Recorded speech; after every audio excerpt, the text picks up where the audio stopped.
Okay, well, good morning, everyone. Thank you so much for joining us this morning. I am thrilled to be joined by Council Chairman Julian Jones, County Councilman David Marks, Congressman John Sarbanes, Morgan Drayton from Common Cause, Emily Scarr from ND PIRG, and Samay Kindra, who was a member of the Fair Election Fund work group we're going to talk about a bit this morning.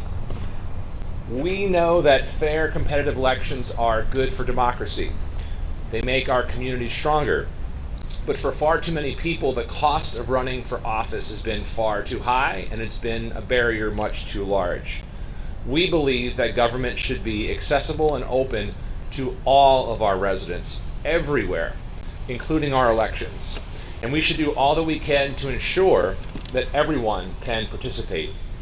Simply put, money should not be a barrier to run for office. That's why in my first month in office, we introduced legislation to create a local public financing system for our elections.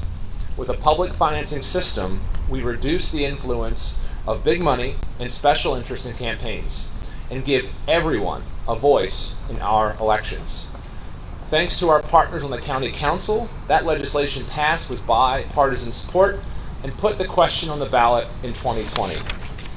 A year ago, with the resounding support of our residents in Baltimore County, the amendment passed and we're working to create a fair election fund. We did that first by setting up a work group to develop recommendations based on best practices from other jurisdictions around the state.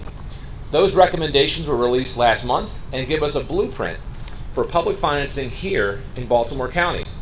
I want to thank Council Chairman Julian Jones, Councilman David Marks, and the rest of the Fair Election Fund work group for their efforts to support and develop these recommendations. And today, I'm announcing legislation to officially create Baltimore County's Fair Election Fund, which will begin in 2026. Here's how it works. Candidates who choose to opt in would see their donations matched by public dollars, with the requirement they focus on grassroots donations from the community. To qualify, candidates who opt in are limited to a maximum contribution of $250, compared to the state's max contribution of $6,000. Only contributions from Baltimore County residents will qualify towards the threshold required to receive these matching funds. We will also use a tiered matching fund system that incentivizes small dollar contributions. As the individual contribution goes up, the amount matched goes down. For County Council candidates, this means that $4 in matching funds will be available for each dollar raised of the first 50, $3 for the second 50, and $2 for the third $50 increment. Matching funds for council candidates will be phased out after $150. For county executive candidates, $6 in matching funds will be there for each dollar raised of the first 50, $4 for the second 50, and $2 for the third $50 increment. Matching funds will also be phased out at the $150 level for executive candidates. For example, a county council candidate who receives a $50 donation would receive $200 more in matching funds, for a total of $250. The maximum donation of $250 would be matched by $600 for a county executive candidate and $450 for a county council candidate. It's important to note that candidates must also reach a certain threshold of support before they can receive any of these matching funds. County council candidates must receive at least $10,000 of qualifying contributions from at least 125 individuals. Candidates for county executive must receive at least $40,000 of qualifying contributions from at least 500 contributors. Matching funds will also be capped for each election. $80,000 of matching funds for county council candidates and $750,000 of matching funds for executive candidates. By matching smaller donations from community members, this system gives a bigger voice to community leaders and our residents. This is an investment in fair, competitive elections and a stronger Baltimore County. Again, I want to thank my partners on the council for their partnership on this effort. Look forward to passing this fund with their support and having a program in place for the next election cycle. With that, I'd like to introduce Congressman John Sarbanes, who's been a longtime champion and advocate for this issue, as well as many other election reforms at the national level. Congressman. Thanks very Thank you very much, County Executive Olszewski. I'm really excited about this because for the last 15 years I've been traveling all over America visiting jurisdictions where they've been putting these kinds of systems in place and seeing the kind of empowerment that brings to small donors and ordinary citizens. And today I didn't have to get on a plane or a train or a bus. I was able to just get in my car and drive a couple of miles to come here to Baltimore County, where that leadership is again reflecting the desire of the broad public to have this empowerment, to feel like small donors, again, ordinary citizens are the ones calling the shots in their democracy. You just heard the design of this bill, the elements that it will have. All of them are meant to encourage candidates to reach out to friends, neighbors, community members, to have them lift up their candidacies. There's a sense out there across the country, a kind of cynicism sometimes, that when it comes to powering campaigns, funding campaigns, the insiders kind of have the advantage, and that, you know, if you don't have access to a lot of money or resources, you can't really be a viable candidate. But we're seeing through the best practices that this bill is modeled after around the country and even in the state of Maryland, that you can push back against that. You can show that everyday Americans are the ones that have the power in our democracy, even when it comes to sort of the financing of campaigns, which, as we all know, is a critical element. So I want to congratulate the county executive for his leadership, Councilman Jones, Councilman Marks for their leadership on this. I want to congratulate the citizens of Baltimore County because they had the opportunity to raise their voice in support of this kind of critical reform, and they chose progress. And so Baltimore County will now become one of these jurisdictions around the country that, frankly, I point to in Washington when we're trying to advance this kind of campaign finance reform at the national level. We point to experiments, successful experiments around the country. Now we're going to be pointing to Baltimore County, making the case that again, that sense of empowerment, being able to show up in campaigns as ordinary citizens and make a difference, is vibrant here in Baltimore County and makes the case for doing this everywhere around the country. The last thing I'll observe is what we've seen is when you put these systems in place, not only does the broad public feel more respected, but you increase the diversity of the candidate pool. Those who feel like they have the capacity, the wherewithal, the resourcefulness to step up and put their candidacy in front of the broad public. And that's good for our community broadly. It's good for our state. It's good for our country. It's certainly good for Baltimore County. So I want to thank the county executive for his leadership, members of the council. I want to thank Marilyn Perg. You're going to hear from Emily Scar in a minute. They've done amazing work in many jurisdictions in Maryland. And, you know, once again, this is an example of Baltimore County, Maryland showing leadership nationally. So, Mr. County Executive, thank you for that. And I think I'm now turning it over to Councilman Chairman Julian Jones. Councilman. Thank you, Congressman Sarbanes. Good morning, everyone. I'm Council Chairman Julian Jones, and I am very excited to be here today. And I want to thank the county executive for introducing the legislation, as well as having the confidence in me to be the chairman of the work group.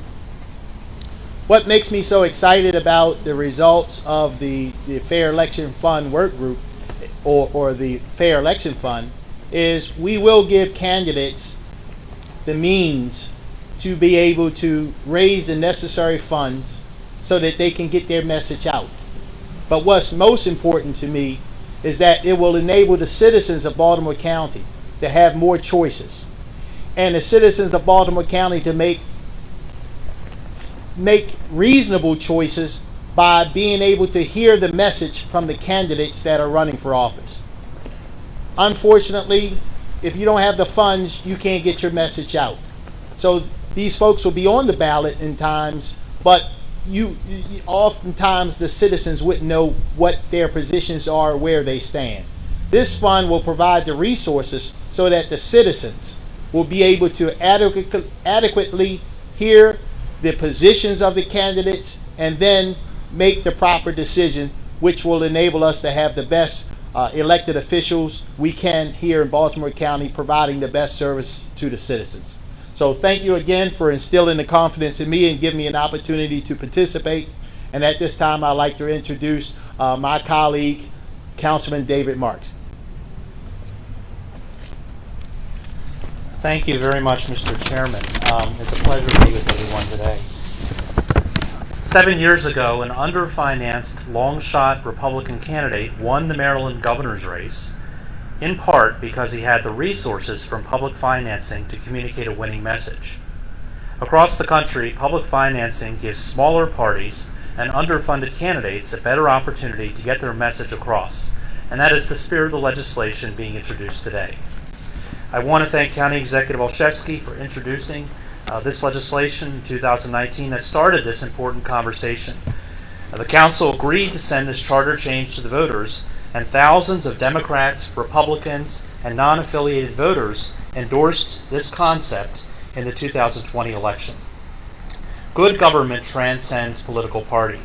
This is a bipartisan issue, and I'd like to thank the members of this task force for their hard work and robust conversations as we got to this important milestone. Thank you.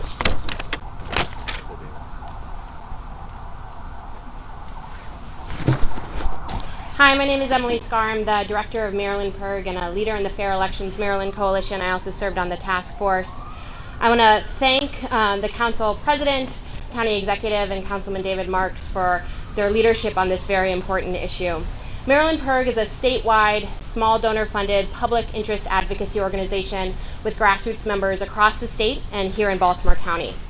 I've been proud to work with community members, organizational leaders like we have here today, Congressman Sarbanes, and elected officials across the state to bring this new way to fund elections to local and statewide government. Large and corporate campaign contributions play too big a role in elections for our office in Baltimore County. But in 2026, things can be different because of the Fair Elections Fund. The council should move quickly to finalize the Fair Elections Fund as introduced today, so that candidates can spend their time building support in communities instead of chasing big checks from wealthy and corporate donors. Because in our democracy, the amount of money your family makes, your race, your gender, shouldn't dictate the volume of your voice. The Baltimore County Fair Election Fund will serve the dual purpose of getting large and corporate money out of our elections and empowering Baltimore County's voters in the electoral process, renewing faith in our elections and our local government. We're already seeing these programs work across the state in Maryland. Our democracy is in a fragile state, and the vast majority of Marylanders, Baltimore County residents, and Americans see money in politics as part of the problem. I look forward to working with the county executive and the county council to finalize this program before the end of the year. Thank you. I'm going to turn it over to Morgan Drayton, the policy manager with Common Cause Maryland.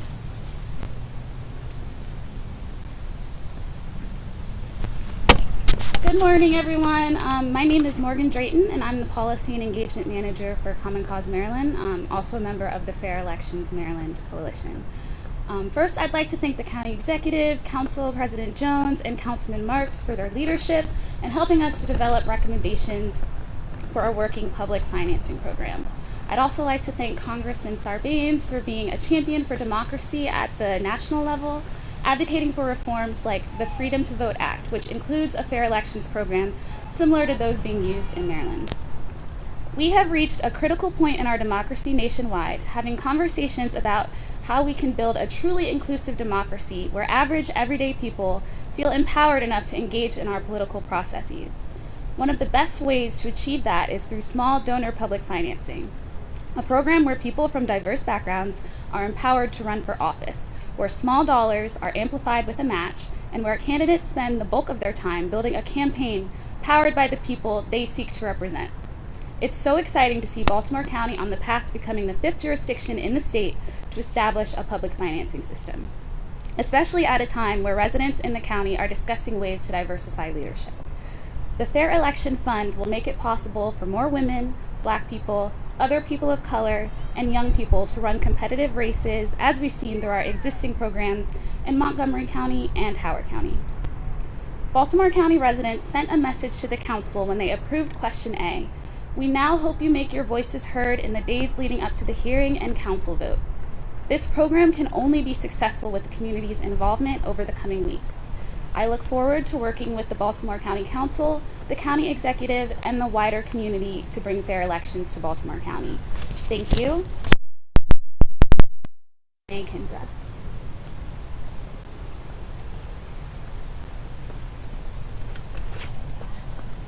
Good morning, everyone. Thanks for coming on a brisk morning, to say the least. I first want to say thank you to all the leaders up here, especially County Executive Olszewski, for really making this happen. I remember this being something that was discussed when it was candidate Olszewski, and so to be standing here a couple years later on the precipice of passing this major reform in Baltimore County is really inspiring to see what we can do when good government takes place. The bill before us today really represents the culmination of a lot of deliberation and tough discussions that the Fair Elections Work Group had over the course of several months, discussing how we can make it not just so that competitive races, but winning races through this fund can occur. And really, in the end, what we see now with this fund that's being proposed, it gives power back to the people in two ways. One, through candidates. Candidates now can run really grassroots campaign or community-oriented campaigns and win their elections.